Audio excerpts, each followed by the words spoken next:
Salut tout le monde, c'est Rito, on se retrouve pour la review de l'épisode 12 de Eden Zero, le dernier épisode de la première partie de Eden Zero, de l'animé.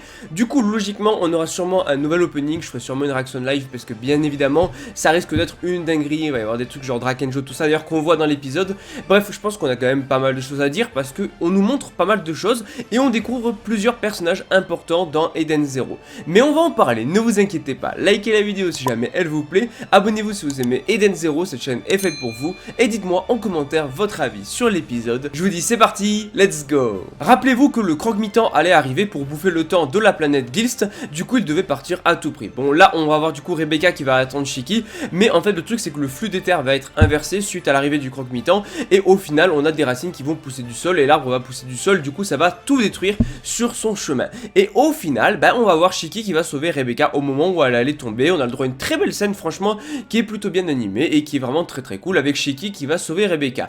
Mais le plus important c'est que ça y est, voilà, il faut partir de la planète parce que le croque-mitant va bouffer le temps. Et donc du coup tout le monde est réuni, on a Shiki, Rebecca, Omura, Wise, Sister Evely, Pino, tout le monde est là. Du coup ils vont devoir partir, sauf que le problème c'est que l'Eden Zero ne peut pas se poser pour la simple et bonne raison que les racines ont bloqué le passage. Du coup on va avoir le droit à une scène très sympa avec Omura qui va utiliser le sabre de Valkyrie, car oui c'est bien le sabre de Valkyrie, l'une des 4 étoiles brillantes, mais j'en parle après. On a Wise qui va utiliser la technique Atlas Flame qui est une sorte de fusil mais qui lance des flammes, petite référence à Fairy Tail, donc au dragon Atlas Flame.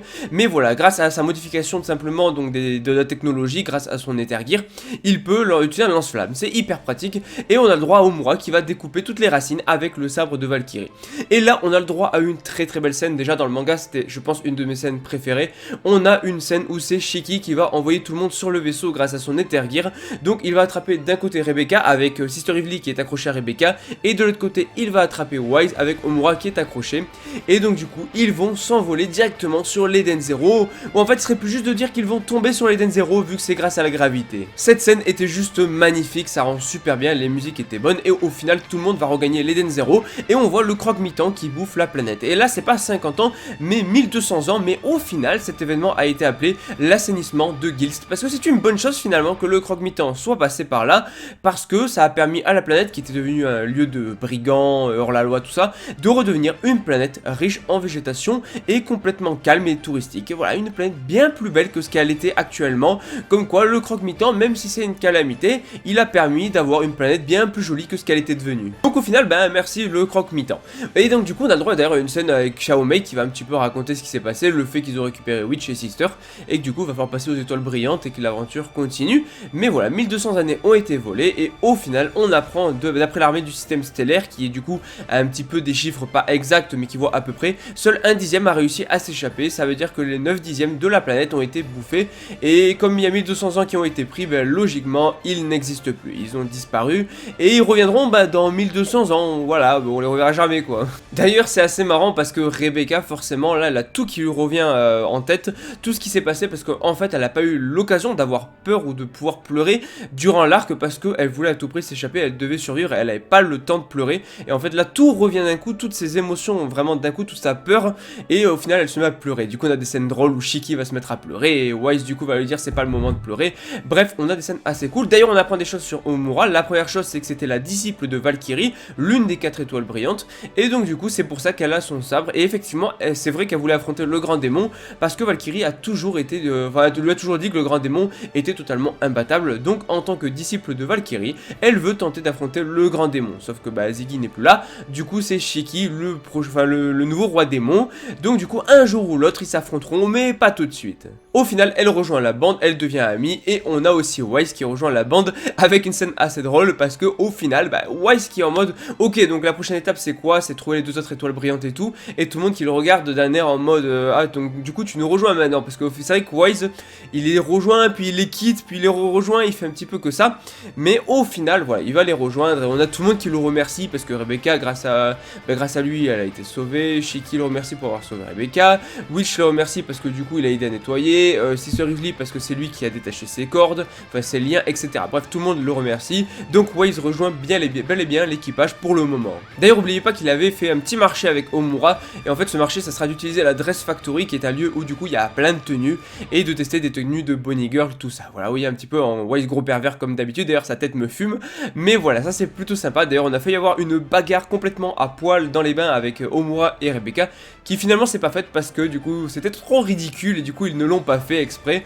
Donc voilà, c'était plutôt drôle, voilà, parce que c'est vrai que du coup Rebecca qui avait pas vraiment l'Ether mais en tout cas on voyait les traces de l'Ether sur son bras, et Omura qui du coup voulait l'affronter, mais comme la situation était un petit peu what the fuck comme l'a dit Rebecca, au final ça s'est pas fait. D'ailleurs au moment où l'amitié entre Wise et Shiki allait se signer, on a Mosoko qui se pointe, et Mosoko qui va faire partie de l'équipage, il est l'intendant de l'équipage, et en fait c'est assez drôle parce que du coup c'est lui qui va serrer la main à Wise, donc c'est plutôt comique. D'ailleurs on a le droit à vraiment pas mal de scènes drôles parce qu'au final c'est sur Ivli qui est pas content de l'avoir retrouvé criblé de balles, mais en fait c'est Wise, et Omura allait le dire parce qu'elle parle à voix haute, mais Wise l'a fait taire. Mais voilà, on a le droit à des scènes assez drôles et surtout un gros mystère qui plane autour de ce bouton parce que Sister Ivli ne veut absolument pas qu'il appuie dessus. Du coup, qu'est-ce que ça fait? Quand il appuie sur ce bouton, on le saura pas avant très longtemps. Sinon, pour revenir à des choses un peu plus sérieuses, on a deux nouveaux personnages révélés. 3 avec la Armide du coup, mais on avait déjà entendu parler. Là, on a deux nouveaux personnages. Le capitaine Jaguar de l'armée du système stellaire. Très bon doublage, la voix passe nickel. Franchement, j'ai rien à redire.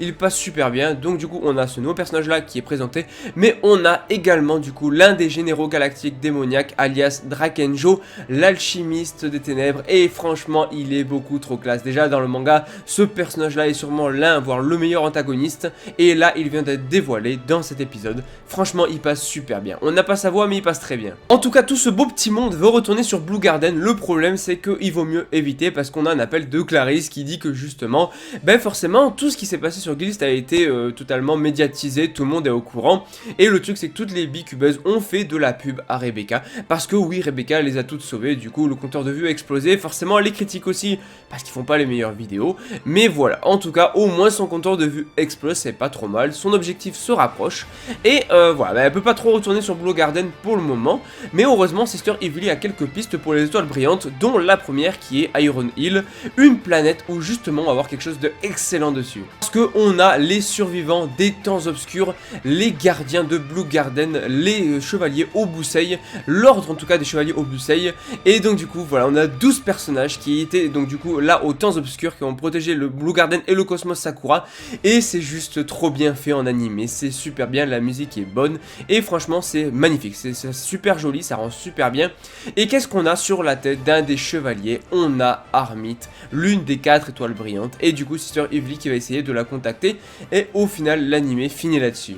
Enfin du moins l'épisode, et la semaine prochaine on va entrer dans un nouvel arc et dans une nouvelle partie, et donc du coup sûrement un nouvel opening avec tout simplement des choses super cool sur Digitalis, sur Drakenjo et tout. J'espère avoir de très bonnes choses sur la Dame Écarlate, mais je vais pas trop spoiler, on va rester là, on va pas entrer plus dans le détail, mais j'ai très hâte de voir ce prochain opening. En tout cas dites-moi en commentaire ce que vous avez pensé de l'épisode, franchement il était très bon. Likez la vidéo si jamais elle vous plaît, abonnez-vous si vous aimez Eden Zero, cette chaîne est faite pour vous, et dites-moi en commentaire votre avis. Moi je vous dis à la prochaine, allez ciao tout le monde.